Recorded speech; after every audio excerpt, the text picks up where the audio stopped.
He just wanted to know if I was okay. I was going through a tough time, and he could see it. But when he asked, this wall I had built, this armor I wore every single day, just snapped into place. I'm fine, I said, with a smile that didn't reach my eyes. The light in his just went out. That was the catalyst event, the moment I realized my protection was poison. My life was a collection of surface interactions. I knew hundreds of people, but I wasn't truly known by anyone. I could talk for hours about nothing, skillfully deflecting any real questions, any chance for actual connection. The human cost was staggering. I was the loneliest person in a crowded room every single time. I called it the armor.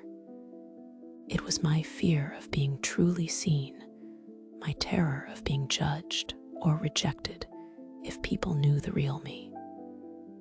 This antagonist promised safety, but it was a liar. Its protection was a prison, keeping out not just the pain, but all the warmth, all the love, all the connection I secretly craved. This emotional distance was destroying my sense of self. I was just a ghost, floating through my own life. The lowest point came at a friend's birthday party. I was standing in the corner, watching these beautiful, messy, real connections happening all around me. People were sharing stories, laughing with their whole bodies, holding each other. And I felt a soul-crushing isolation, an ache so profound I had to physically leave the room. I sat in my car, and for the first time, I admitted it. I am unbearably lonely, and I don't know how to fix it. In my despair, I started searching. I stumbled upon the work of Brené Brown, and it was like someone turned on a light in a dark room. She was talking about vulnerability, but not as weakness. She was talking about it as courage. This was the core insight that changed everything. The research was clear. We are wired for connection, but connection can only happen when we allow our true selves to be seen. Vulnerability is the price of admission. My armor, the thing I thought was keeping me safe, was actually the very thing guaranteeing my isolation. I had to take it off, even if it terrified me. I knew what I had to do. I had to go back to the beginning, to that night my friend tried to reach out. I picked up my phone, my hands shaking, and drafted a text. It was the scariest thing I had done in years. The text just said, "Hey, do you have time to talk this week? I think I owe you an apology." Sitting across from him, I stumbled through my explanation. I told him about my fear, about the wall I built, and how it wasn't about him at all. I told him I was lonely, and I didn't know how to stop being lonely. It was messy and imperfect, and my voice cracked. And when I was done, he didn't run. He leaned in and said, "Thank you for telling me that. I've missed my friend." In that moment, I felt the first real crack appear in my armor. Walking away from that coffee, I felt lighter than I had in a decade. It was the vulnerability hangover. I was terrified that I had shared too much.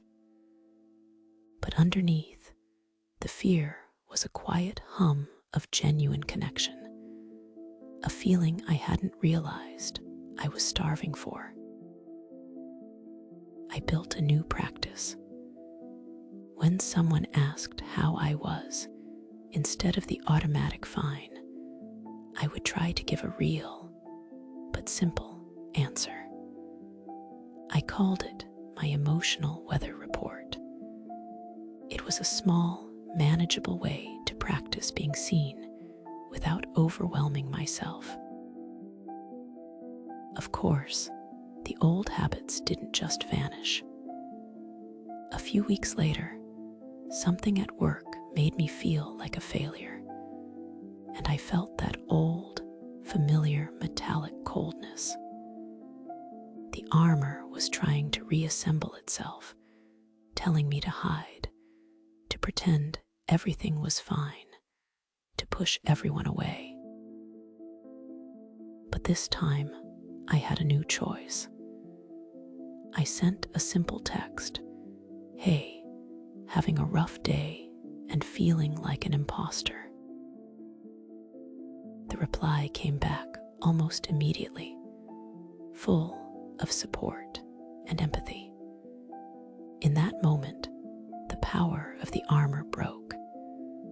Every time I chose that small act of vulnerability, the muscle got stronger. My friendships started to transform from shallow ponds into deep wells. I was finally feeling the genuine connection I had read about. Today, my life looks completely different. The constant, low hum of loneliness is gone.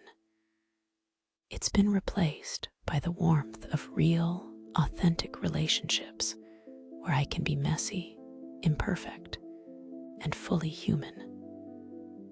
I can celebrate my wins, and more importantly, I can share my struggles without fear. I think back to that person in the car, crying outside the party, feeling fundamentally broken and alone. I wish I could go back and tell him that his deepest wound was also the map to his healing. The very thing he was most afraid of, being seen, was the only thing that could save him. The contrast between my armored past and my connected present is the greatest gift of my life. This is the ultimate boon, genuine connection.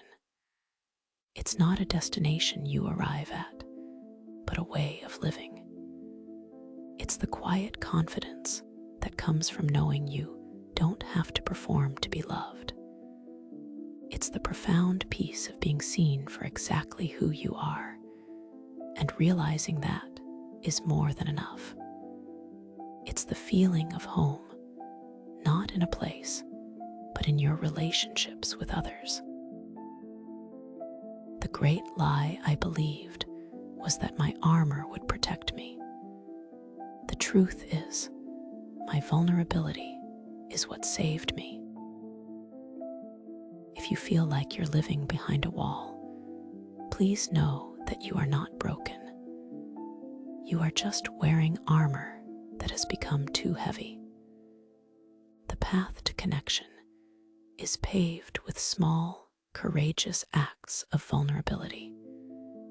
It is the bravest, most rewarding journey you will ever take.